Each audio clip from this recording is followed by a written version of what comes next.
Hello, hi there, everybody. In the group, hello and welcome to this free training that has been promised on core wounds.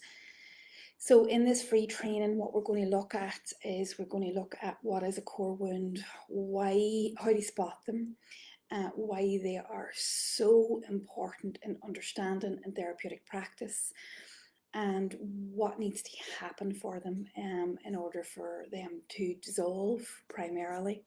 So I'm hoping to keep this very short and sweet. It's an introduction really to what core wounds are. It's an introduction and hopefully an opening to help you understand what when your clients come with core wounds, and really being able to spot it and being able to maybe articulate that to the client. I think there's nothing better than context for our clients. There's nothing better than context for the human condition. So when we understand what's happening, what's amazing is that we can work with it. So this training will last probably about 10 to 15 minutes, no more. And I would love to hear your comments. I would love to hear your impact, how it has impacted upon you below in the comments. If you can let me know. If you're new to this group, you're very, very, very welcome. It is my hope that this group will be filled with these small trainings, and then larger trainings and then the opportunity to work at a deeper level as we progress down the line. So if you're new, welcome. And if you're new, then please don't be afraid to say hello and introduce yourself to this lovely community. There's a lovely bunch of people here. So without further ado, we'll begin. So core wounds, what are they? Core wounds for me, my understanding of core wounds came through me. And if any of you want to look at how that happened, there's an entire TED talk. I'm not going to waste your time here with that. And we'll make sure that that's available within the group for you. But core wounds for me are these intense feelings, these intense somatic experiences that incorporate the entireness, for want of a better word, of the human experience emotionally, physically. I mean, just the entire experience that happens when we have these difficult moments in life. Some people call them traumatic moments. Some people don't see them as traumatic. But I think when a core wound is born, there is a level of trauma that has taken place. Now, that trauma doesn't have to be newsworthy, in that it doesn't have to always be child abuse. It doesn't have to be, bombings. It doesn't have to be these big newsworthy events. When the body and mind is overwhelmed by an event, that is trauma. And that is what happens, I believe, when a core wound is born. A core wound is born in a moment or a collective set of moments where there is a belief about self or a belief about the world and what the world can provide is born. And that core wound gets locked into the body somatically. It gets locked in a way that it gets trapped in the body. Now, it has its own unique somatic pattern. It has its own unique somatic set of experiences, feelings, processing feelings, and it has its own uniqueness. Now, this feeling pattern, this somatic pattern gets locked into the body. And on top of that, what happens is the meaning that is given the mind, the meaning that the mind gives to what has happened in that moment or those set of moments gets locked in alongside the somatic pattern. Now, when that happens, that is often seen as a truth to our experience. It's seen as a truth, as a reality, that we are exactly as we have interpreted. We are these, and it depends on the pattern, the language pattern that gets trapped in. So we interpret ourselves as bad, as wrong, as evil, as horrible, as useless, as worthless, whatever the difficulty is that gets trapped in. We interpret ourselves in this way. We interpret the world in this way. And that is what gets trapped, that meaning at a cognitive pattern level. And then its accompanying somatic pattern gets trapped in the body. Now, what normally happens is that we just believe it, we wrap it up, we put it away, and we move on with life. And what we know and what I know about these somatic patterns and these cognitive patterns is they don't go anywhere. Often they lay dormant. Often they lay dormant within the body. Often they lay dormant within the psyche. And it's only whenever they're triggered.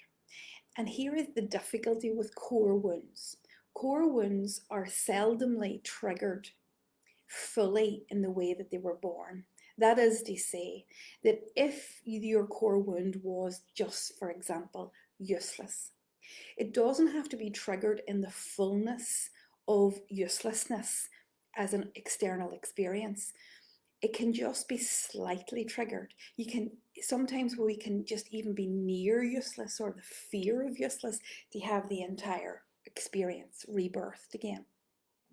And this is what's incredibly important to understand for your client base. Sometimes they're not experiencing the totality of the wound in that it has never happened again outside that first moment. But something about it has triggered the somatic pattern. Something about it has triggered the somatic experiencing. And that's what's extremely, extremely important to understand from your client's perspective. I'll break that down a wee bit further, hopefully to help you understand it.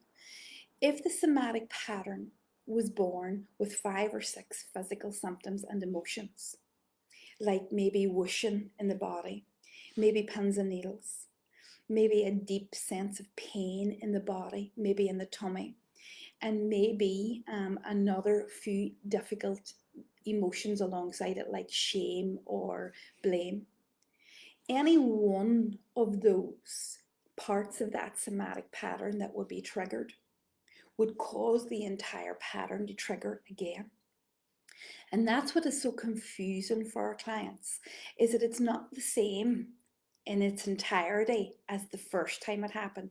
It just is enough for the body to understand part of that somatic pattern to be fully triggered again. And the same happens in the cognitive pattern.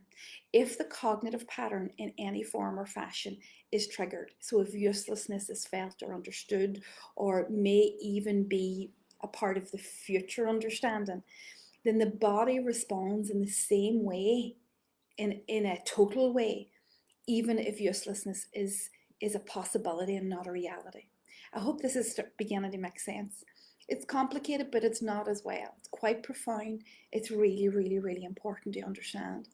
So our clients are walking around with a somatic pattern and a thought-based pattern that is multi-layered and that is actually really intricate. And any part of that that is triggered will create the same physical sensations, will create the same cognitive pattern as was on the first day that it was born, in that defining moment, in that piece of trauma, in that difficulty. Now, the client won't be able to see that. They won't be able to see what is happening. They won't be able to understand it. And they may just arrive in your office, because what happens is the mind tries to give meaning in the now to what has happened. So if a client has had an experience in childhood that it has locked away and never worked with or never understood, then what happens in the now is, if that pattern gets triggered, the client doesn't have any reference for it in the then and is just operating out of the now through this pattern. So what that means is that the client is only seeing and interpreting the feelings, the physical sensations, the somatic pattern and the cognitive pattern through this now, through this world. And what's happening is the client is seeing the feelings in the body, the somatic pattern and the thoughts of uselessness through their experience in this now. What happens there is they often blame others, they often point outwards, they often give you story of where and how and what this has happened. My experience is that every client that is ever set in front of me with a huge somatic pattern and a huge cognitive pattern that's driving them crazy, it's often never born, seldomly born in this now. And the story that they bring is seldomly where this pattern has been born. And so that's always my first check. Where has this been born? That's incredibly important for your client base, because when they understand that, they have context, they understand. And what it also does is it can prevent them from staying in story too long. It can prevent them from being um, caught in this now story, and it can also help them to settle down the somatic feeling. Now, what happens here is this: when the somatic feeling is born, when it's moving through the body, it can be the most powerful thing you have ever witnessed at a feeling level. If any of you are here, then and you've experienced any of this, this may be triggering some stuff for your own self. You may be thinking, God, is that what a core feeling is? Is that what I have? Do I have a core wound? Even before you think about your clients, this is really, really, really important.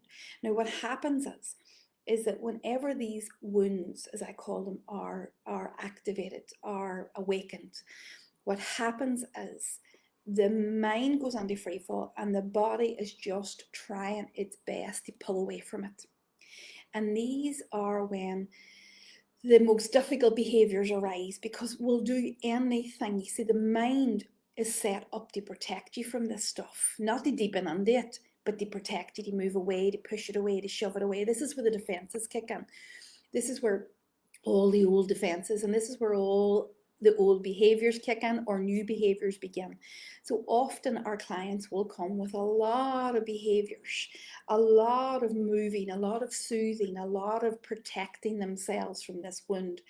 And that, if they have been triggered by a core wound from, they say, when the core wound was born, you were 4, and maybe they're 44, they'll have 40 years of managing this if they haven't locked it down completely.